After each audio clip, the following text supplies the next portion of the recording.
धीरे धीरे अब पुराने और नए सारे पत्ते खुलने लगे हैं। कई गांठ अब लगता है कि खुल जाएंगे। ऐसा ही एक गांठ देखने को मिल रहा है कि ललन सिंह के एक्शन में आने के बाद से खुल जाएगा। आपको बता दें कि ललन सिंह कोरोना से पीड़ित हो गए थे, कोरोना प्रभावित हो गए थे और ऐसी स्थिति में होम क्वारंटाइन थे। इससे ठीक पहले उन्होंने जो बयान दिया था, उस बयान की चर्चा लगातार इस देश और बिहार की राजनीति में हो रही है। उन्होंने साफ तरीके से कांग्रेस को उदार होने की बात कही थी, लेकिन बात उससे आगे बढ़ गई है। ललन सिंह फुल एक्शन में हैं और उन्होंने बीजेपी के सामने प्रस्ताव रख के सीधे तौर पर कह दिया है कि मान लीजिए वरना। अब इसके पीछे की पूरी कहानी आपको बताते हैं।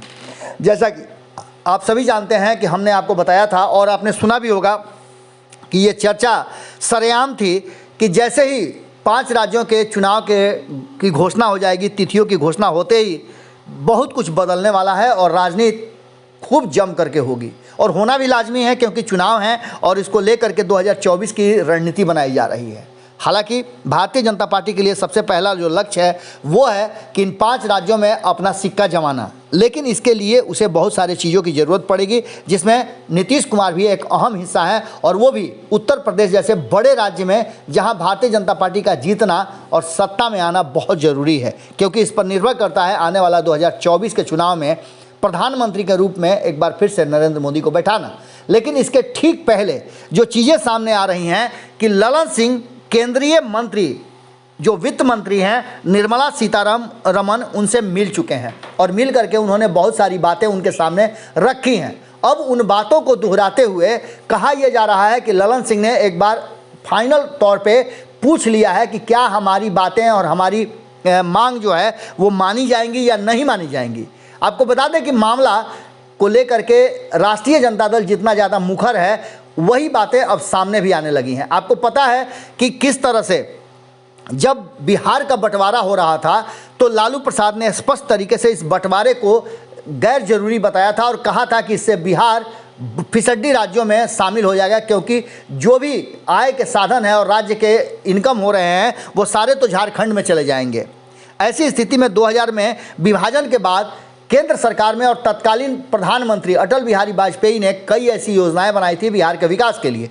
कहा यह गया था कि प्रतिवर्ष सरकार जो केंद्र की होगी वो बिहार को विशेष राशि देगी, जिससे कि बिहार अपना विकास करेगा और नए नए इंफ्रास्ट्रक्चर बिल्ड करेगा। लेकिन ये राशि दिए जाने की बात और राशि की बात तो करती है केंद्र की सरकार, लेकिन अब ललन सिंह ने सवाल पूछ दिया है कि जो राशि दी जा रही है और लगातार ये कहा जा रहा है कि बहुत सारी राशि दी गई, उस राशि का हिसाब किताब कहाँ है। और यही हिसाब किताब आपको अंदाज़ा लगाइए कि जब उपेंद्र कुशवाहा ने मांगा था तो भारतीय जनता पार्टी को कितना मिर्ची लगी थी। अब इन्हीं बातों को ललन सिंह ने स्पष्ट तरीके से पूछा है कि जो बिहार को दी जा रही है मोटी राशि, मोटी रकम, वो आखिर है कहाँ, उसका कोई हिसाब किताब है तो हमें भी बता दीजिए।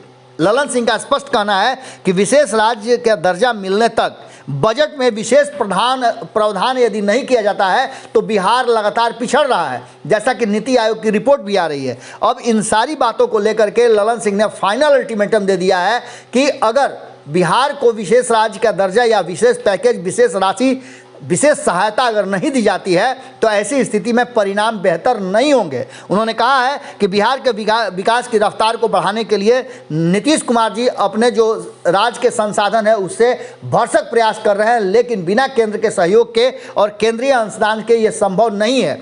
ऐसी स्थिति में सबसे बेहतर तरीका है कि बिहार को जब तक विशेष राज्य का दर्जा नहीं मिल रहा है तब तक विशेष राशि का घोषणा करें। और ये आप समझ रहे हैं कि इसका टाइमिंग आप देख लीजिए कि इधर उत्तर प्रदेश में चुनाव है और दूसरी तरफ ललन सिंह ने ये मामला सामने रख दिया है। अब ऐसी स्थिति में आप समझ सकते हैं कि ललन सिंह ने नहले पे दहला मारा है और कहीं ना कहीं ललन सिंह के इस एक्शन में आने से भारतीय जनता पार्टी के सामने निश्चित रूप से अब चेकमेट वाली स्थिति है, किधर जाएं। देखिए क्या होता है। अब इस पर भारतीय जनता पार्टी के जो विचार हैं और भारतीय जनता पार्टी इस पर क्या प्रतिक्रिया देती है, हम इंतजार कर रहे हैं। तुरंत आपको जैसे ही इस पर प्रतिक्रिया आती है फिर जुड़ते हैं। बहुत बहुत धन्यवाद, नमस्कार। अगर ये वीडियो पसंद आई और वह बिहार के राजनीति और बिहारियत से सरोकार रखेनी तो सब्सक्राइब बटन दबा के चैनल के सब्सक्राइब कर ली। ओजे एगो घंटी बा, ओकरा बटन दबा देला से कुल सटीक और मारक खबर रुआ मुफ्त में मिल जाई। अगर रउआ पत्रकारिता के हमनी के नया प्रयोग में सहयोग कर चाहतनी तो ज्वाइन बटन दबा दी। पेटीएम नंबर नोट कर ली 9386816700। धन्यवाद।